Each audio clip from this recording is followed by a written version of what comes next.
Hello students, today we start crop production and management.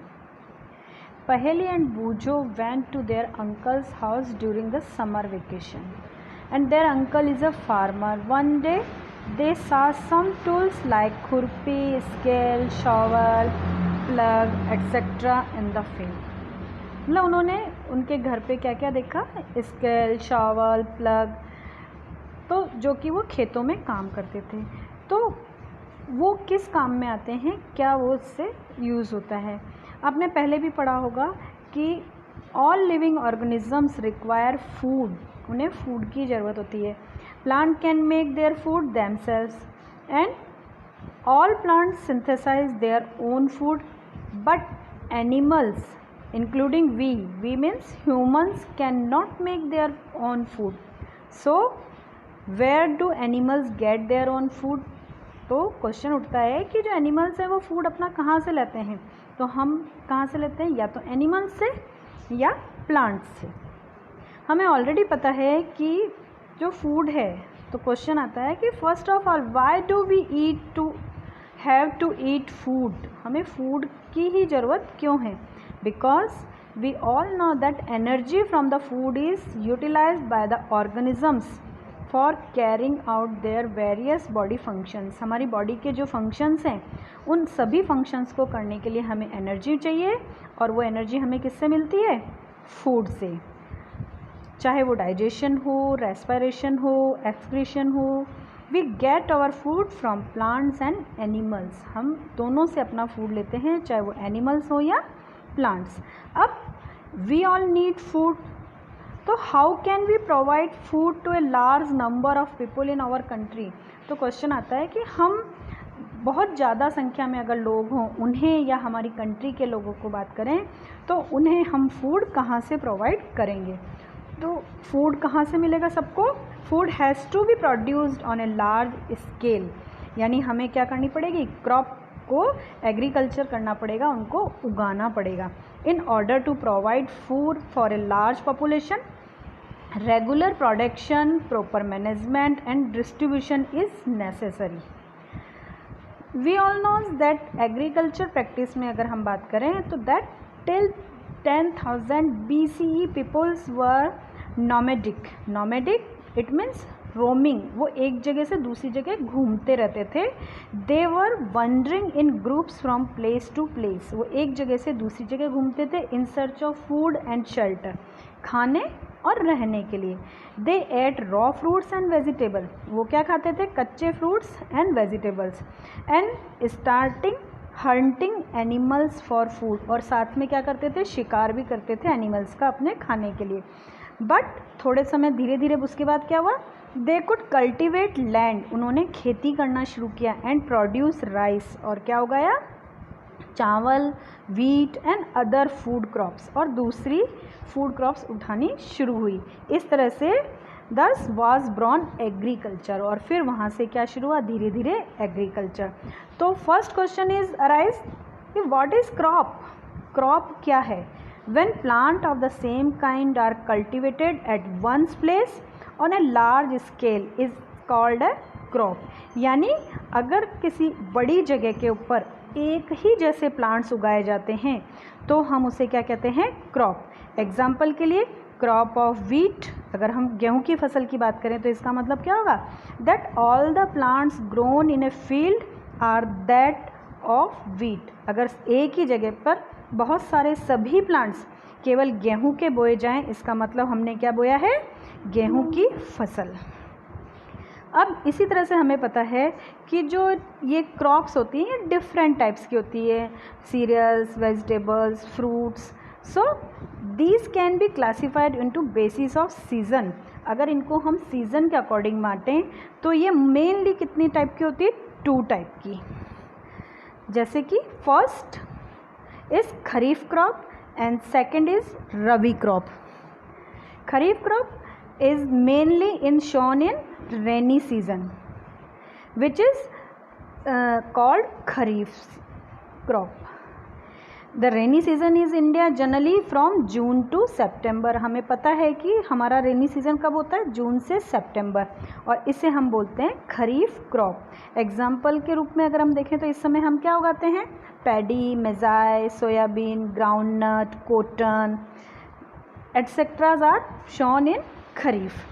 Then second is rabi crop, this is shown in winter season, मतलब mainly इसे हम सर्दियों के season में बोते हैं, और वो कब होता है, October to March. This is called as rabi crop. Example wheat, gram, pea, mustard, linseed, etc. These are all rabi crops. Beside this, one type of crop is also we are known as Jayad crop. Jayad, it means in summer season. Summer season, June to May to June. These are pulses, vegetables. These are Jayad crop. Then next question is occur basis practice of crop production, कि जब हम crop लगाते हैं तो उसके लिए हमें कौन कौन सी चीज़ों की करने की आवश्यकता होती है, या हम किस प्रोसीजर को फॉलो करते हैं। तो doing to the main activities task are referred to agriculture practices which are these are like as first is preparation of soil, sowing, adding manure and fertilizers. Fourth is irrigation. Fifth is protecting from weeds. Next is harvesting and storage. We discuss all these points one by one. और first point is preparation of soil. Preparation of soil यानी कि मिट्टी को तैयार करना। अब मिट्टी को तैयार करना, it means the preparation of soil is the first step before growing A crop. किसी भी फसल को उगाने से पहले सबसे पहला पॉइंट होता है मिट्टी को तैयार करना। One of the most important task in agriculture is turn the soil and लूजन it, मतलब मिट्टी को ऊपर नीचे करना और उसको लूज करना, जिससे क्या होता है कि मिट्टी के अंदर एयर आराम से जा सके। This allows that the roots to penetrate deep into the soil, जिससे कि जो प्लांट्स हैं उनकी रूट्स नीचे गहराई तक मिट्टी के अंदर जा सके। And the loose soil allow the roots to breathe easily. इससे क्या होता है कि जो रूट्स होती हैं वो आसानी से इजीली ब्रीथ कर सकती हैं, even when they go deep into the soil. जब वो अधिक गहराई के अंदर भी नीचे जाएंगी तो वो आसानी से ब्रीथ कर सकती हैं। इसीलिए हमें सॉइल को क्या करना पड़ता है, लूज़ करना पड़ता है, और जिसके लिए हम क्या यूज़ करते हैं, the लूजन soil help in the growth of earthworms. जो लूज सॉइल होती है उससे अर्थवर्म और माइक्रोब्स क्या करते हैं, ग्रोथ अच्छी करते हैं। And these organisms are friend of the farmer, और ये किसान के क्या होते हैं, दोस्त होते हैं, जिससे कि मिट्टी के अंदर ह्यूमस भी बनती है और मिट्टी आसानी से लूज़ हो जाती है। हमने पहले भी पढ़ा है दूसरी क्लासेस के अंदर कि that the soil contains mineral, water, air and some living organisms, and in addition deep plants and animals get decomposed by soil organisms, कि यानी कि मिट्टी के अंदर वाटर, एयर और कुछ अलग प्रकार के ऑर्गेनिजम्स भी होते हैं जो कि क्या करते हैं, डिकम्पोज करते हैं सॉइल के अंदर जो भी ऑर्गेनिजम्स होते हैं उन्हें। And in this way various nutrients in the dead organisms are released back into the soil, जिससे इस डिकम्पोजिशन से क्या होता है, उस मिट्टी के अंदर डिफरेंट न्यूट्रिएंट्स मिट्टी के अंदर वापस हो जाते हैं, और उन न्यूट्रिएंट्स को वापस कौन एब्जॉर्ब कर लेता है, प्लांट्स। और इसीलिए only a few centimetres of the top layer soil support a plant growth. अगर हम मिट्टी को लूज़ नहीं करेंगे तो क्या होगा, केवल ऊपर की जो एक लेयर है वो ही, कुछ सेंटीमीटर की जो लेयर है वो ही मिट्टी को क्या करेगी, प्लांट की ग्रोथ को सपोर्ट करेगी। उस चीज़ को बढ़ाने के लिए या उस चीज़ की और ग्रोथ करने के लिए हम क्या करते हैं, turning and loosening of the soil brings nutrient rich soil to the top so that plants can be use these nutrients. इसलिए हम मिट्टी को लूज़ करते हैं ताकि नीचे की जो न्यूट्रिएंट्स हैं उन्हें भी प्लांट क्या कर सके, आसानी से यूज़ कर सके। So we use turning and loosening of soil. अब नेक्स्ट क्वेश्चन आता है कि अब हम इन चीज़ों से किस किस चीज़ों से कर सकते हैं, इस प्रोसेस को हम क्या कहते हैं। So the process of loosening and turning of the soil is called tilling और प्लगिंग। टिलिंग और प्लगिंग यानी हल चलाना या मिट्टी को पलटना। टिलिंग पलटना, प्लगिंग हल चलाना। This is done by the using a plug, और प्लग यानी हल, जिसको हम कॉमन लैंग्वेज में क्या बोलते हैं, हल। और ये हल किसके बने हुए हो सकते हैं, या तो लकड़ी के या आयरन के। If the soil is very dry, अगर मिट्टी सूखी है, it may need watering before the plugging, इसलिए प्लगिंग करने से पहले हम कई बार उसमें पानी भी पिला सकते हैं, सिंचाई भी कर सकते हैं। द प्लग फील्ड में have big clumps of soil called crumbs. कई बार हम देखते हैं कि खेतों के अंदर बहुत मोटे मोटे मिट्टी के टुकड़े या बड़े बड़े पत्थर जैसे बड़े साइज होते हैं, क्लम्प्स होते हैं। सो ज़रूरी हो जाता है कि इन टुकड़ों को तोड़ा जाए या उनकी बारीक मिट्टी की जाए। तो इसके लिए हम क्या करते हैं, लेवलिंग यानी उन चीज़ों को समतल करते हैं, उन मिट्टी के टुकड़ों को तोड़ा जाता है by the levelling. And levelling is the field is beneficial for sowing as well as for irrigation. इसलिए जैसे इरिगेशन के लिए ज़रूरी है प्लगिंग, उसी तरह से लेवलिंग भी ज़रूरी है। Levelling of soil is done with the help of leveller. इसके लिए एक लेवलर की ज़रूरत होती है, यानी हल के साथ साथ एक लकड़ी का बड़ा पट्टा भी लगा लेते हैं, या ट्रैक्टर के साथ खेती करते हैं तो उसके पीछे भी लेवलर लगा के उसको लेवल किया जाता है। अब आता है कि जब हमने प्लगिंग और टिलिंग की बात की है तो वो किस इम्प्लीमेंट्स के थ्रू या किस टूल्स के थ्रू किया जाता है। तो this is due by plough. Before sowing the seeds it is necessary to break the soil clumps to get better yield.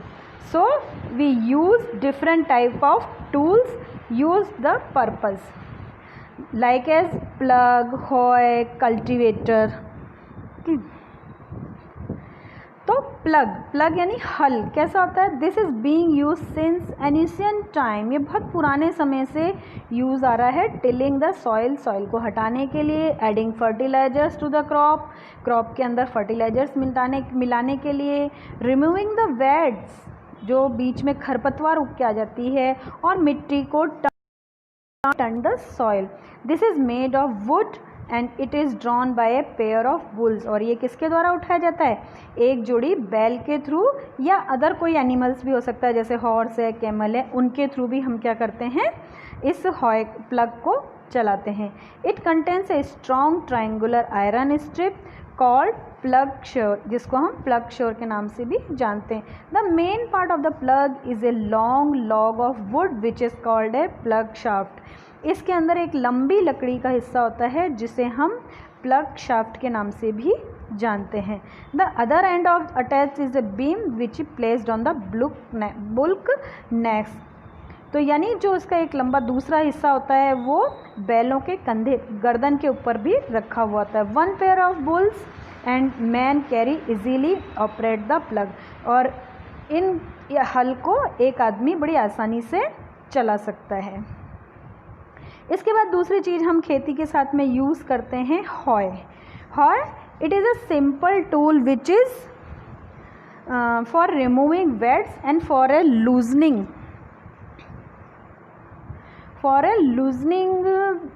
The soil. It has a long rod of wood और iron. ये एक लंबी लकड़ी या iron से बना हुआ हो सकता है। It is very strong, broad and band plate of iron.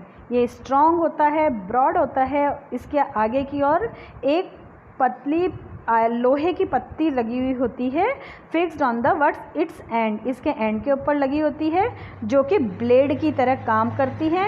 And it's pulled by the animals. इसे भी एनिमल्स के थ्रू खींचा जाता है। इसी के साथ साथ अगर आपने आजकल देखा होगा कि हम बैलों के से हल लगाने की जगह, जैसा कि नीचे पिक्चर में शो हो रहा है कि ट्रैक्टर है, तो इसके ट्रैक्टर के पीछे भी हम हलों का जोड़ा लगा लेते हैं जिसे हम कल्टीवेटर के नाम से जानते हैं। यानी इससे एक से ज़्यादा लाइंस में एक साथ मिट्टी को पुल किया जा सकता है। Now it is plugging is done by tractor driven cultivator, यानी जो ट्रैक्टर के द्वारा करी जाती है उसे हम कल्टीवेटर कहते हैं।